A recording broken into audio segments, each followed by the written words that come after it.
Hey everybody, welcome to the Keto Mom page. My name is Stephanie, and I would love for you, as you're tuning in, to tell me where you're tuning in from and one thing you're thankful for. It is the season of gratitude, although we should be thankful every single day, no matter what. But as you're tuning in, happy November 1st. I had to think of the month. It's a new month. Happy 1st of November. And let me know 1 to 5 things you're thankful for. I am thankful. It's supposed to be, I think, 74 degrees today in Minnesota. We do not have snow yet, although I will be thankful for the snow, but it really is a really nice fall here. So I'm thankful for the weather. It is absolutely beautiful. I'm thankful for the Keto Mom page. I want you to say good morning. Oh, you know what? I actually need to turn my phone on focus mode so people don't call me. Because if they do, it screws up my lives. All right, you ready? Good morning. We are going through this book. I have been reading a lot of books this morning. I'm reading a new book by Keith Craft. Actually, I was reading this yesterday morning. I'm going to read it every morning to my kids. If I do not know you, will you post new below? I would love to get to know you. I would love to hear your story. I would love to help you on your journey. I'll give you a little bit of overview of what this page is about. Good morning, everybody. I love it when you say good morning. I was like, oh, it's November. It is the month of, it's interesting how certain seasons and months, certain times of year make us be more mindful about certain things. So you really can't deny that November seems to be like you are more aware of gratitude, right? Thankfulness. We've got Thanksgiving coming around the corner, which I love. I love and I host and I love. I love it. So if you're brand new, so nice to meet you. Here on the Keto Mom page, you will have recipes, how to get started. There's no shortage of how-tos. And what you might find might be different than other keto pages because I will walk you through how to do keto if you actually want to do it that way. Most people are more successful and stick with it long term, doing something like low carb, being mindful of their food, making better choices, drinking more water. I talk about drinking ketones, moving your body, and honestly, the number one thing that I'm super mindful about is your mindset, is your mind. What are you thinking about? The words that you're speaking. My husband and I were just kind of doing devotions this morning. We were sitting at the table and he was telling me something that he learned about the beginning of time and Adam and Eve and actually seed and harvest, right? We were talking about seed and harvest. We were talking about not eating your seed. You might have no idea what this means, but we were talking about like the words that we speak. Are we speaking life? Are we speaking death? So it's super important. I do have Thanksgiving. So if you do have specific questions, you can ask your questions below.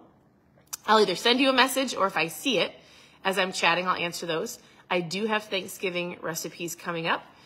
So I just need to gather those and I will post those for you. That's a fun question. Are you going to do, who's hosting Thanksgiving? So if you're hosting, tell me you're hosting Thanksgiving. If you're going, that's great. Maybe you make one dish and show up and you don't have to clean up the mess, which I don't mind. I actually don't mind at all. And everybody stays and helps, but we try to have I feel like Thanksgiving is a great meal. Okay, let me rephrase that. It's a simple meal to make low carb if you want to have low carb options because there's so much meat and you can make so many different things. That can be a lower carb option, but for me, I'm always here and I like to go. Actually, Thanksgiving isn't my favorite kind of meal, but I will be thankful for the food, but I'm most thankful for the conversations. So I'm hosting as well. It's going to be super fun.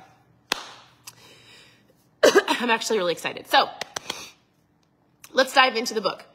I like to do mindset in the mornings because I feel like if your mindset, if your mind, if your focus, if your words are not on track, meaning if you don't believe that you can, if you're constantly speaking things like, I never, even this, oh, I have to go to work. I have to go to the gym. I have to eat a salad. No, No, you get to. You get to go to work and provide for your family. You get to wake up early and read a book or work on you. You get to go to the gym to work on your health. You get to eat a salad because salads are delicious. Your words are going to seriously depict, like, it's your thinking, it's your words, it creates your action, and those are the results that you're getting. So a year and a half ago, when I was like, I am not doing anybody anything, I'm not serving anybody by just giving them recipes and hoping they can figure it out. If I can't help you understand the power of your mindset, then you're going to go around the same mountain over and over again every 6 months, every year, starting over in January, like 99% of people do, because they want better, but they don't know how to get it, right? So with that, I have been blessed to have mentors and people, and I've sought out mentors and books and podcasts to learn so that I can help you. So here's the book that we have been going through. I'm going to give you the highlights real quick, but this book helps with your time management. Excuse me. I'm speaking over my body. Health and well. Healthy body. Too many people are not feeling great right now. I like people that we know, and I'm like, no way. I am healthy and strong. Like, if you don't speak truth over your body, guess what? I speak truth over my body. This morning, I've already been like, my body is healthy and strong. This might seem silly, but I speak over my hair because there's a lot of women that deal with hair loss, and there's a couple of things I've learned from doctors and scientists and women and hormones, but like I fought a hair journey for a couple of years, and so I'm like, every day I comb my hair, and I'm like, thank you, Lord, that my hair is long, thick, healthy, and strong on my head. On my head. This morning, I was speaking over our lake and our water because I don't know where you're from, but in general, there has been a drought going on. And so I stretched out my hand this morning and I'm like, Lord, thank you for our water levels. The water is staying. Our fish are protected. That's what I do as I walk around, and as things pop into my mind, I speak life to it. So I'm like, thank you that my body is healthy and strong. Thank you that I can work out. Thank you that I have strength. I feel great. It's going to be a great month. Seriously. I'm not kidding. I do it all the time. Your words are powerful. It's biblical. The Bible talks about it. If you read your Bible, you know. If you don't and you're like, what is this lady talking about? Just keep following along and you'll figure it out. All right. My husband's pushing dirt. I see the tractor outside. This book is about time management. So it's helping you with your time. It's helping you with your priorities and your energy levels to help you get the most done in your best times throughout your day. So if you need help with time management or your energy levels, like I talk about drinking ketones to give me energy, but this gives you a focused understanding of like where you should be spending your time. All right, you guys, I read this morning and I was like, oh my goodness. Do any of you have teenagers in your home? Who has teenagers? We have 4 girls. They are 15, 13, 11, and 9. Obviously 2 teenagers, 2 soon to be teenagers.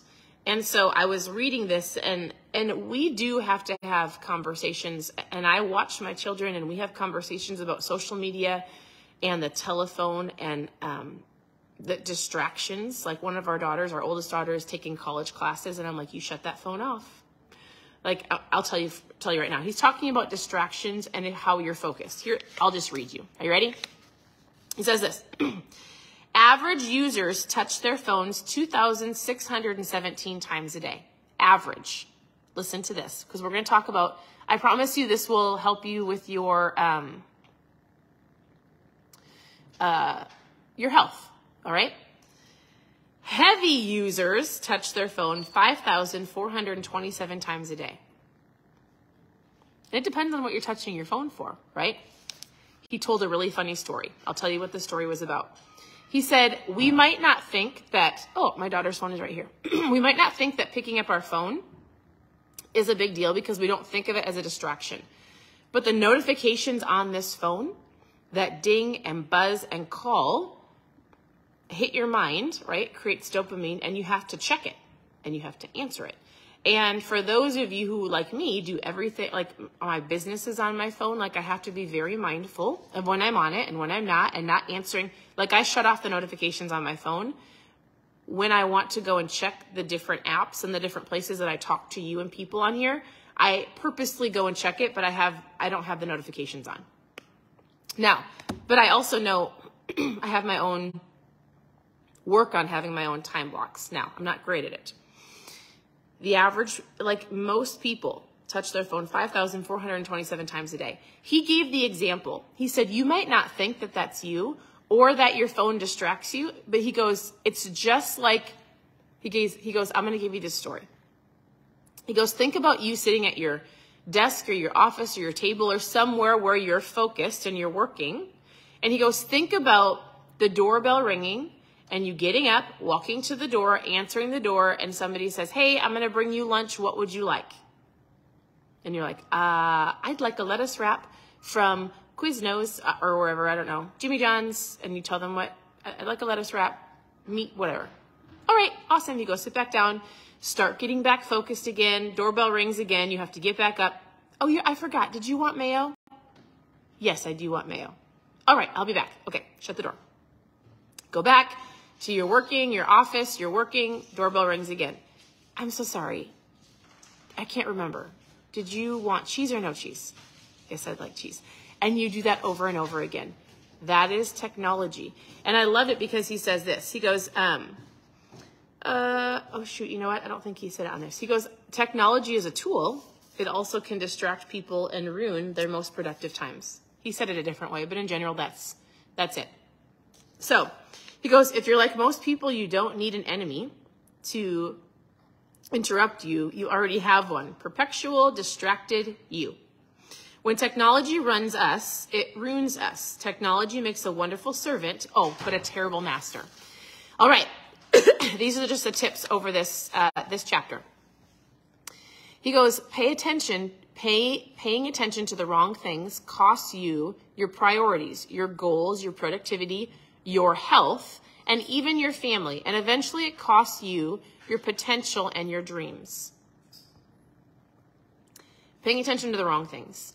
And what I love about this book is he really helps you understand like your time, your energy, your focus, the things you're giving yes to. And sometimes a lot of you say yes to too many things, becomes a distraction. And so honestly, what I tell my girls and what we talk about all the time is the word awareness. The word awareness has been our word for the entire year. And I'm like, I need you to be aware when we're in public of people.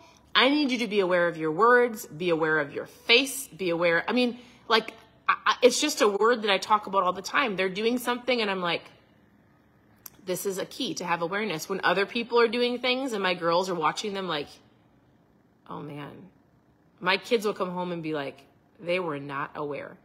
Even things like if we're walking at a mall or a grocery store and, people aren't paying attention and they don't stay in their lane or they don't move or they like run into you. And my kids will be like this, awareness, Mom. They don't have awareness. I hope that you can come here and you understand the power of reading or having a mentor or listening to a podcast to give you awareness in life, because if you lack awareness, that's where you grab the donut, you go through the drive-thru, you didn't pack a lunch, you yelled at somebody, like you weren't aware of the situation. You didn't give yourself 5 seconds to go, am I going to react or respond? Because you reacted so quickly that if you were to just sit back for 2 seconds and be able to control yourself as far as like the words you're speaking or the things you're projecting, or I'm like, sometimes I had to tell my girls, hey, yo, if you're happy and you know it, tell your face. I will look at my daughter or my girls in public and I'm like, check your face. Like how many of you were all of your emotions on your face? And sometimes I'm like, listen, we don't have to know what you're thinking right now. I know. This should give you awareness. This or any other books that we're reading, right? I'm reading this to my girls. Like awareness, giving yourself some time to understand like what you're doing and why you're doing it and the decisions that you're making or the words that you're speaking.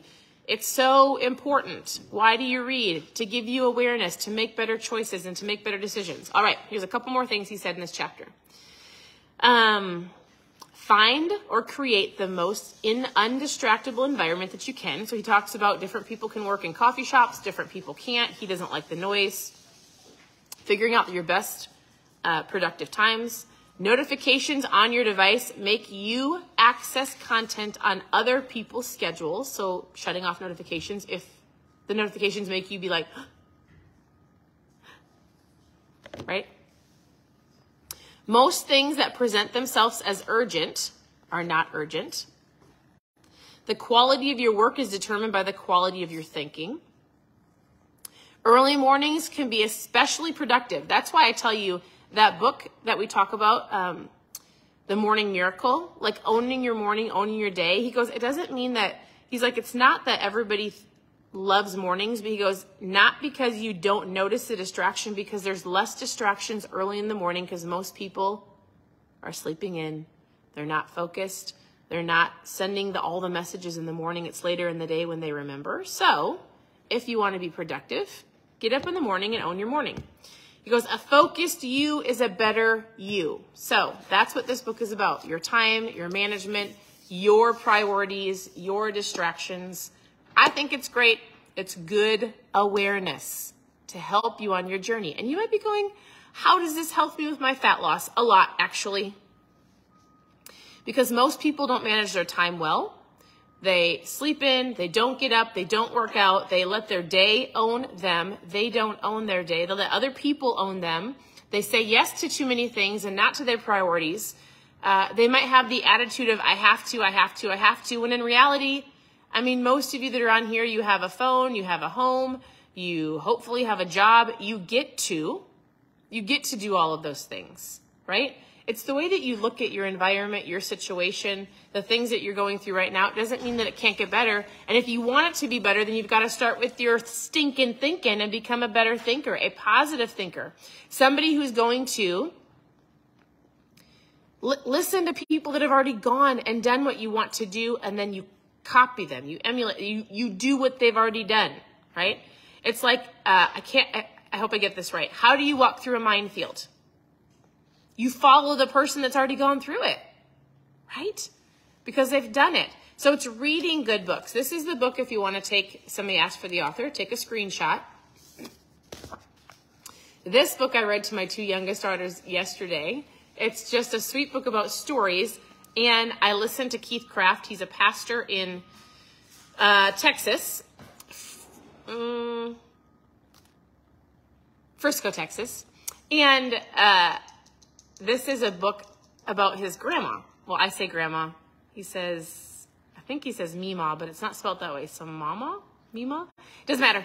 Anyways, I remember listening to his stories. We listened to him on Saturday, and I was like, where in the world did he get all of that wisdom at such a young age? Because he shared so many stories. And then I listened to him on Sunday at our church, and he mentioned his grandma. And I went, oh, that is where he got all of his wisdom. And so, of course, I'm going to pick up the book of the little wisdom nuggets for his life from his grandma. So, I don't know. You know what? You learn. If you value other people's wisdom and knowledge and they've already done what you want to do, then you listen. And then here's the key. You read these books. Maybe you find a mentor. You meet with somebody. You ask questions. And the key to getting to what you want, to where you want to go, the secret is to take action. Like actually doing it. You have to take one thing that you've learned and you have to do it. You have to implement it. You have to have the awareness. You have to go, oh, yeah, I don't have to do that. I can do this. I don't have to answer my phone just because there's a notification. They can wait. I already set my priorities. I'm going to the gym. So when somebody calls me because they need me at this time, I'm like, I'm so sorry. Yes, I will help you eventually. But right now, I actually have me time and I'm going to the gym. Going to the gym. All right. If you have questions, I know you've been asking questions, and ask below, and I'll send you a message later this morning. We have to get to homeschool. No, we don't. We get to. I even caught myself. We get to do school this morning, right, Amelia? Yes, she's almost done with 2 of her college classes, right? She's doing great. It's going to be a great day. The sun is shining. You are amazing. You have greatness inside of you. God's got gifts and things and talents that he wants you to do that you need to give to the world. Do not give into that thought of, oh, I don't have anything to offer. No, not me. We all do. Just depends on if you're going to dig in and actually use your gifts. All right. Thanks for tuning in. I appreciate it. I'll come back on later and give you some keto tips, or you can scroll through the page for the last 7 years. You can head to ketomomsecrets.com, all one word. It's my blog. ketomomsecrets.com. Click on recipes, how to get started. Click on Mom Fuel. I'll be talking more about this later this afternoon. We've got a lot of fun things coming up. We have a 10-day challenge we're starting here in 1 week, a new 10-day challenge. It's going to be amazing. I hope you have a great day. We'll talk to you guys very soon. Bye, everybody.